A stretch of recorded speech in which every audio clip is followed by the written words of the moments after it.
Hi welcome to my channel. నేను మీ Nani. మనశంకర Varaprasad megastar Chiranjeevi గారికి చాలా రోజుల తర్వాత భయ్య ఈ రేంజ్ హిట్ మాత్రం ఇది మామూలు హిట్ కాదు భయ్య. ఎందుకంటే ఒక సల్లార్, ఒక దేవరా లాంటి ఒక పాన్ ఇండియా సినిమాల రికార్డులు కూడా లేపేసిందంటే ఇదే కదా. మెగాస్టార్ సినిమాకి పాజిటివ్ టాక్ పడితే ర్యాంపేజ్ ఎలానే ఉంటుంది. ఇప్పుడు తెలుగు రాష్ట్రాల్లో సల్లార్ రికార్డు, దేవరా రికార్డు పద్దలో కొట్టి ఇప్పుడు ఆల్మోస్ట్ RRR కూడా ఎగిరేసేలా ఉన్నాడు మెగాస్టార్ చిరంజీవి. అంటే నాకు తెలిసి వన్ ఆఫ్ ద బెస్ట్ కాదు, రీజనల్ లాంగ్వేజ్లో బిగ్గెస్ట్ బ్లాక్ బస్టర్ అంటే మనశంకర వరప్రసాద్. ఇంకా నో డౌట్ భయ్య. సినిమా చూడ, ఎలాంటి సినిమాతో ఎలాంటి రికార్డ్ పెట్టడం అంటే ఇది మామూలు విషయం కాదు. ఏదో ఫ్యామిలీ ఎంటర్టైన్మెంట్ సినిమా, లేదంటే ఏదో ఒక అనిల్ రావుపూడి ఏదో కామెడీ చేస్తాడు ఏదో అనుకున్నారు, కానీ ఈ రేంజ్ ర్యాంపేజ్ మాత్రం ఎవ్వడు ఊహించలే. ఒక పాన్ ఇండియా లెవెల్లో డైరెక్టర్ కాదు, ఒక పాన్ ఇండియా సినిమా కాదు, లేదంటే ఏదో పార్ట్ 1 పెద్ద హిట్ అయిపోయి పార్ట్ 2 రిలీజ్ అవుతుంది ఒక హైప్తో వచ్చిన సినిమా కాదు.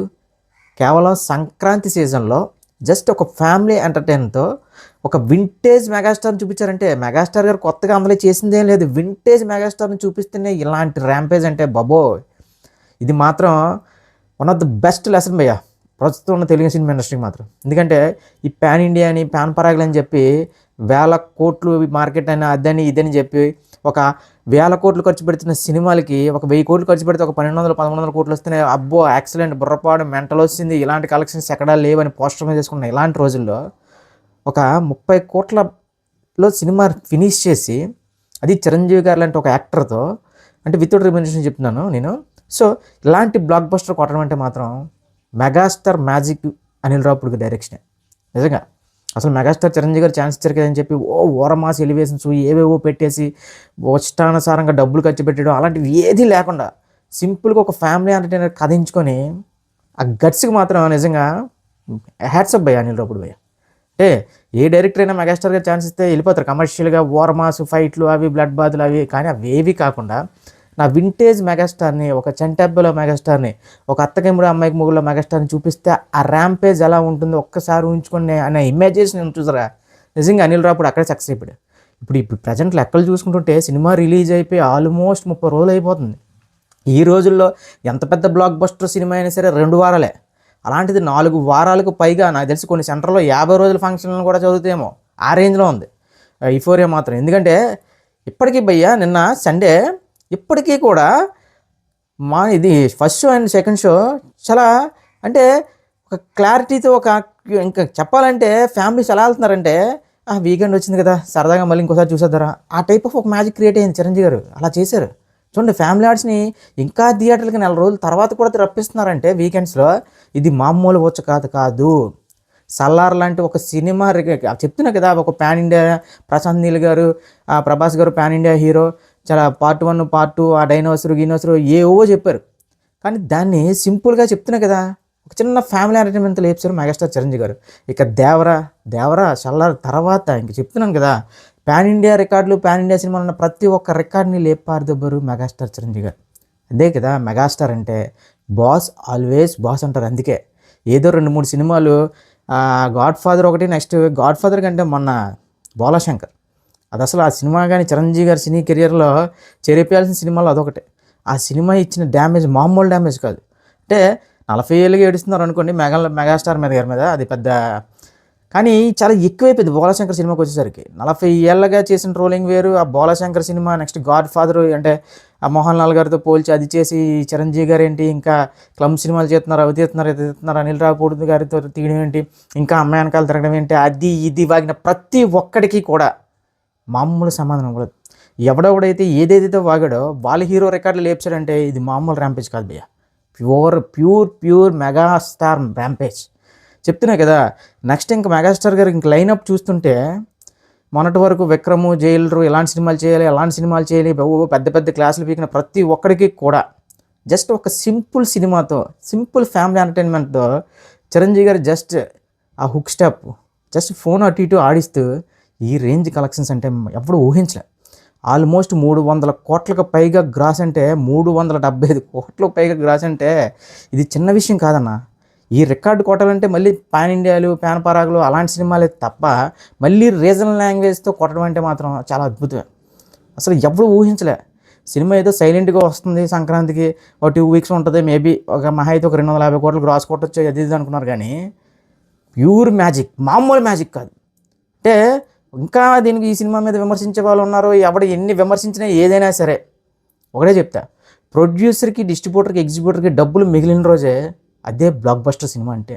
ఇప్పుడు ఈ సినిమా కొన్న ప్రతి ఒక్కడు కూడా ఏ రేంజ్లో లాభాలు చూసారంటే వాళ్ళ ఆనందానికి అవదలేదు.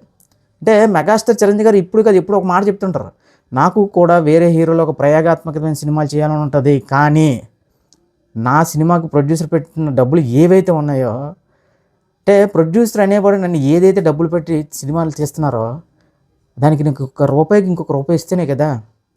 అంతా కాకుండా నా ఇష్టానికి తగ్గట్టుగా, నా అభిరుచులు తగ్గట్టుగా నేనేదో ఒక అవార్డులు తీసుకోవాలి, ఇవాళ తీసుకోవాలంటే అలాంటి సినిమాలు నేను ఎప్పుడో చేసి వదిలేశాను. ఇప్పుడు అంతా కూడా మనల్ని నమ్ముకుని ఒక సినిమా మీద కానీ, ఒక డిస్ట్రిబ్యూటర్ కానీ ఎవరిని బతుకుతున్నాడంటే ఆ సంతోషం చాలు నాకు అనే మాటలు ఏవైతే ఉన్నాయో నిజంగా హ్యాట్స్ ఆఫ్ సార్. కొంతమందికి ఇదే అర్థం కాక మెగాస్టార్ గారిని వేరే ఇండస్ట్రీ హీరోలతో పోలుస్తున్నారు. నేను ఒకటే చెప్తున్నా, మీరు ఏ ఇండస్ట్రీకి వెళ్ళా, ఎక్కడికి వెళ్ళినా సరే మెగాస్టార్ గారి పేరు చెబితే ఏ హీరో అయినా సెల్యూట్ కొడతాడు. ఆయన ఏదో ఒక ఫార్మేట్గో లేదంటే ఒక సినిమాలకు పరిమితమైన వ్యక్తి కాదు.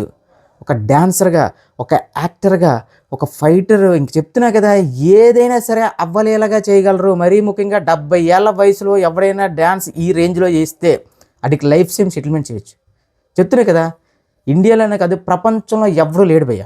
70 ఏళ్ళు వచ్చినా అదే గ్రేస్తో ఇంకా అదే డ్యాన్స్ చేస్తున్నారంటే మూమెంట్స్, ఆ హుక్ స్టెప్ చూసినప్పుడు నాకు మొదటి రోజు అయితే ఈ ఒక్క సాంగ్ చాలు కదా నేను పెట్టిన టికెట్కి అనిపించింది. అంత ఫీల్ అయిన, అంత ఎనర్జీ, అంత గూస్ బంప్స్ వచ్చినాయి. మళ్ళీ చెప్తున్నా, ఇంకొకసారి చిరంజీవి గారి సినిమాల గురించి కానీ, చిరంజీవి గారి సినిమా లైనప్పుల గురించి కానీ మాట్లాడేటప్పుడు కొద్దిగా ఆలోచించి మాట్లాడుకోండి. ఎందుకంటే మీరు ఎంత నెగిటివ్ చేద్దాం అనుకుంటే ఆయన అంత పైకి వెళ్ళిపోయారు. ఒకటా రెండా 40 ఏళ్ళగా ఒకే ఇండస్ట్రీలో నెంబర్ 1 పొజిషన్లో ఇంకా వెళ్ళడం అంటే భయ్యా ఇది ఎక్కడ జరగంది. ఇప్పుడు బాలీవుడ్లో కానీ, కాలీవుడ్లో కానీ, ఎక్కడైనా సరే వేరే వేరే ఇండస్ట్రీలో ఎక్కడైనా సరే హీరోలు స్థానాలు మారుతూ ఉంటాయి. కానీ టాలీవుడ్కి వచ్చేసరికి మాత్రం ఎన్ని సంవత్సరాలైనా ఎప్పటికీ కూడా megastar Chiranjeevi is always number 1. ఆయన ఫ్యాండమ్ కానీ, ఆయనకున్న ఆరా కానీ, ఇంకా క్లియర్గా చెప్పాలంటే ఆయన ఒక సంచలనం అన్న. నాకు టు బీ ఫ్రాంక్, నిన్న ఫస్ట్ షో థియేటర్ల దగ్గర జనాలు చూసిన తర్వాత బాబు ఇంకా సినిమా అసలు నేను తీసేసి ఉంటారేమో మేబీ కొన్ని చోట్ల అనుకున్నాను, కానీ ఇంకా పెద్ద థియేటర్లో అలానే సినిమా ఉంది. అంటే ఎంత ఓన్ చేసుకోకపోతే ఈ సినిమాని చూడండి, ఫ్యామిలీస్ ఎప్పటి నుంచి వెయిట్ చేస్తున్నారో చిరంజీవి గారి దగ్గర నుంచి ఒక ఫ్యామిలీ ఓరియంటెడ్ సినిమా పడాలని. ఆ కసి మొత్తం ఇప్పుడు మనశంకర్ వరప్రసాద్ మీద చూపించారు. నిజంగా ఈ సినిమా ప్రొడ్యూసర్, డిస్ట్రిబ్యూటర్, ఎగ్జిబ్యూటర్ ప్రతి ఒక్కడు, ఈవెన్ పార్కింగ్ టికెట్లు తీసి ఇచ్చేవాడు కూడా ఎంత హ్యాపీగా ఉన్నాడంటే చిరంజీవి గారి దయ వల్ల. సార్ చిరంజీవి గారు ఎవడు ఏది అనుకుంటే మనకు అందుకు, మీరు ఇలాంటి సినిమాలే, మీరేమొద్దు సార్, మీ వింటేజ్ లుక్, మీ వింటేజ్ ఇంకా చెప్తున్నా కదా అది చాలు మాకు. కొత్త ప్రయోగాలు అవి ఏవి పక్కన పెట్టండి. నాకు తెలిసి శ్రీకాంత్ ఓడలా, ఇంకా బాబీ, ఆ సినిమాలు ఇంకా నెక్స్ట్ లెవెల్. ఎవడు ఎంత ఏడుస్తాడంటే ఇప్పుడు మనశంకర వరప్రసాద్కే ఈ రేంజ్లో పాపం ఏడుస్తున్నారంటే దురాభిమానులు, ఇక బాబీ ఇంకా చెప్తున్నాను కదా శ్రీకాంత్ ఓళ్ళ సినిమాలకి గొక్క పెట్టి ఏడుస్తారేమో ఆ కలెక్షన్స్కి. ఇది కేవలం మెగాస్టార్ గారు కంబ్యాక్ అంటున్నారు. అసలు మెగాస్టార్ కంబ్యాక్ గిమ్బ్యాక్ ఆ మాటలేంటి అసలు. మెగాస్టార్ ఆల్వేస్ మెగాస్టార్, ఇంకా మళ్ళీ కంబ్యాక్ ఏంటి. ఒక్కొక్క టైంలో ఒక్కొక్కరికి ఒక్కొక్క ఫేజ్ ఉంటుంది. ఆ బోలాశంకర్లు అవి ఇవి ఏవో అంతే. అసలు వాల్తేరు వీరయ్యతోనే అప్పట్లోనే రీజనల్ లాంగ్వేజ్లో biggest block buster hit single లాంగ్వేజ్లో కొట్టిన వ్యక్తి. మళ్ళీ తర్వాత ఓజీ తర్వాత ఇప్పుడు మళ్ళీ ఓజీ రికార్డులతో పాటు ఇప్పుడు సల్లార్, దేవరా లాంటి సినిమాలు మొత్తాన్ని లేపారదబ్బి ఇప్పుడు ఆల్మోస్ట్ RRR దగ్గరలోకి ఉంటున్నారంటే ఇది మామూలు ఊచకోత కాదు, ఇది మెగాస్టార్ ఊచకోత.